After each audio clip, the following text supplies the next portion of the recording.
Monsieur le Président, Mesdames et Messieurs les élus, en grades et qualités, Mesdames et Messieurs, on ne va pas parler de technologie, mais on va parler plutôt de la compréhension des solutions numériques, des possibilités de mobiliser un peu un environnement.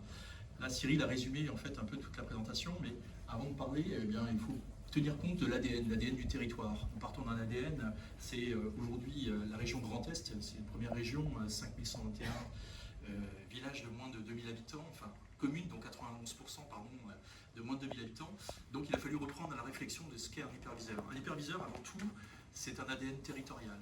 Donc on parlait de Smart City tout à l'heure. La Smart City, ce sont des moyens. Nous, ici, on parle d'usage. Donc il a fallu d'abord s'approprier un peu l'environnement. Et là, il y a eu un travail, je dirais, un travail politique de relations citoyennes, donc, qui a été mené par les équipes donc, de la région, par la DTN, Franck Sigrist qui est ici, que je remercie, et ses équipes, donc avec Cyril, où je vois qu'il a bien suivi le projet. La première des choses, ça a été d'abord de comprendre le territoire et les attentes du territoire et se positionner dans la vie d'un élu.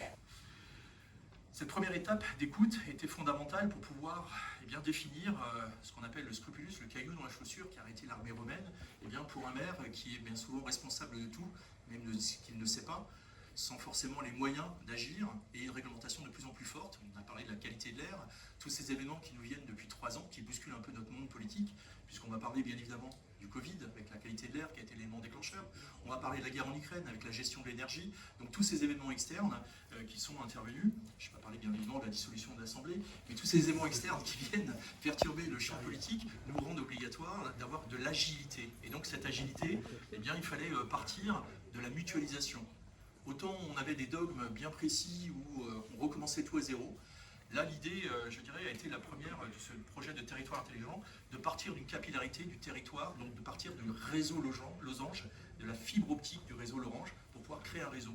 Je dirais là, mon ami visionnaire Alain, il s'est dit, on va d'abord superviser notre réseau sécuritaire pour garder, bien évidemment, en fonction, c'est ce que vous avez vu avec l'hyperviseur des NRO, et bien, puisqu'on a l'hyperviseur des NRO, on va le mettre à disposition des territoires et on va leur permettre de pouvoir déployer des solutions. Donc ce village que vous voyez, ce village qui pourrait être un village du territoire, on va essayer de comprendre un petit peu comment fonctionne ce quotidien de ce projet.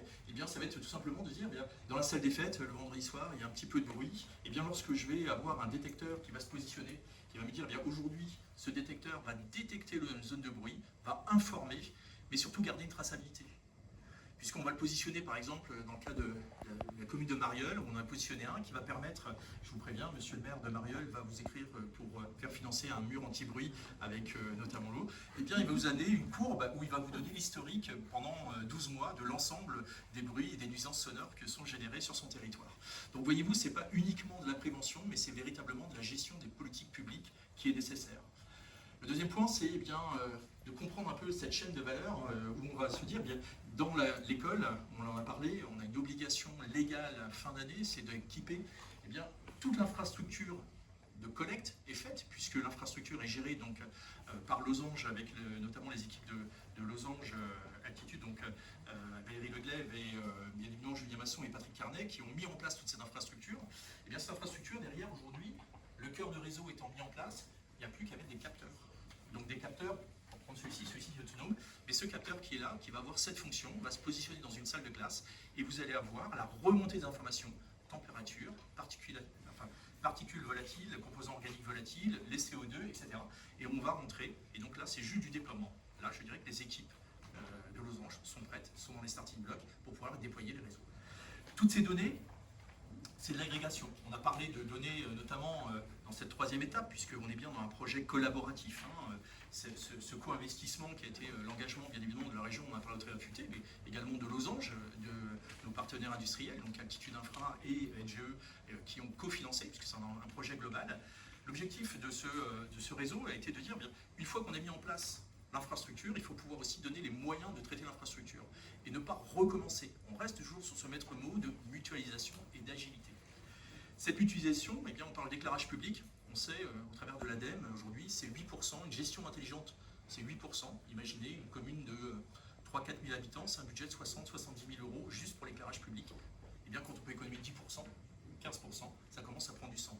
Donc on est sur un équilibre de modèle économique, et là aussi, on l'a vu sur une commune de Val d'Ajol de 207 habitants, la nécessité, l'intérêt de pouvoir accéder à l'information. Et cet intérêt, 207 habitants, tout comme Épernay, qui en connaît un peu plus, mais là aussi, ça a du sens de pouvoir développer un réseau. Donc, permettre l'intégration de solutions externes, de solutions existantes pour éviter de recapitaliser, c'est aussi la force de ce projet qui est né en 1 an, puisque ça a été un redéveloppement complet, parce qu'il n'y avait pas de solution qui permettait de répondre de manière efficiente. Donc, aujourd'hui, cet actif territorial, cet actif qui appartient à la région, c'est un actif donc, qui existe déjà, aujourd'hui va pouvoir s'enrichir de tout un tas de collectivités, et ensuite chaque maire pourra arriver directement sur sa page, sur ses informations, et avoir les informations qui le concernent. Donc c'est un petit peu l'intérêt de notre solution, la solution qui a été développée, qui a été entièrement redéveloppée pour être surtout très simple, parce que ça s'adresse non pas à des informaticiens, ça s'adresse avant tout à des acteurs qui sont des acteurs de terrain. Donc là, on va reprendre, je suis sur la commune de Éloie, l'exemple, eh bien on va avoir la température, donc on va pouvoir suivre la température. La maîtresse qui dit j'ai froid, j'ai chaud, quand il fait moins 15 dehors ou plus 15, si je suis en t-shirt avec une doudoune, les impacts ne sont pas les mêmes. Là, on aura une courbe, on pourra dire bien, on est au-dessus, on voit bien une norme, et on va dire bien, on est tout à fait au-dessus. Là, on a en temps réel, nous sommes connectés avec la commune d'Éloie, et on voit en temps réel les températures des salles de classe, le taux de CO2, le taux de concentration, les informations nécessaires au fonctionnement du réseau. Particularité, c'est que sur cet hyperviseur, eh bien, on s'est dit quelles sont les fonctions. Grâce à l'étude, on s'est aperçu surtout que eh bien, on avait besoin d'intégrer 2 choses. D'abord de la vidéo, c'est-à-dire de la vidéosurveillance, j'entends pas le terme vidéo, même si c'est marqué vidéoprotection, c'est la vidéosurveillance, c'est-à-dire de pouvoir faire de la levée de doute. Et on n'a pas besoin de créer un CSU, créer une infrastructure lourde, eh bien, on va tout simplement agréger un flux vidéo qu'on va pouvoir mettre. Donc on est aujourd'hui la seule plateforme qui permet d'intégrer un flux vidéo, tout comme du contrôle d'accès. Et ça, c'est des éléments très importants. On verra des solutions d'intelligence au niveau vidéo. Là, cette plateforme permet vraiment de générer un flux vidéo et de faire de la levée de doute sur les NRO, sur des bâtiments, des structures bâtimentaires. On sait que les écoles ne brûlent pas toutes seules.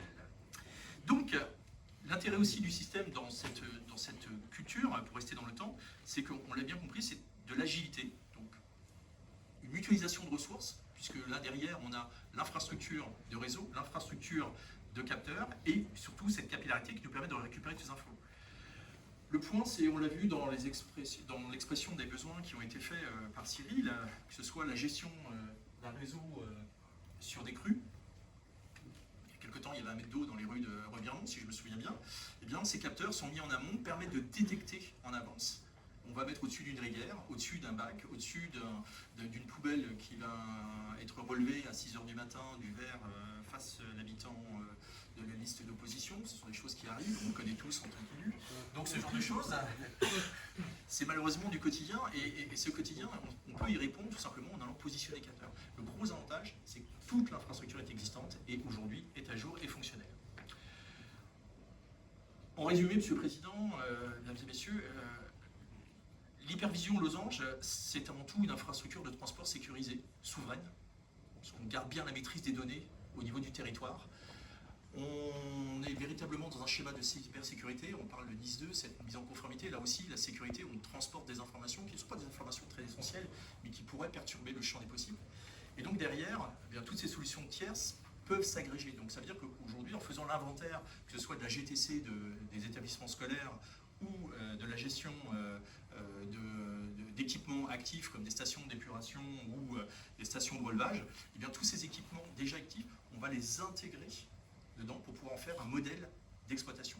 C'est bien évidemment pas dans la collectivité que vont s'opérer ce modèle, mais ces modèles d'intégration, vous pouvez le faire au niveau de la région, donc en administrant l'ensemble des données qui seront gérées par Losange.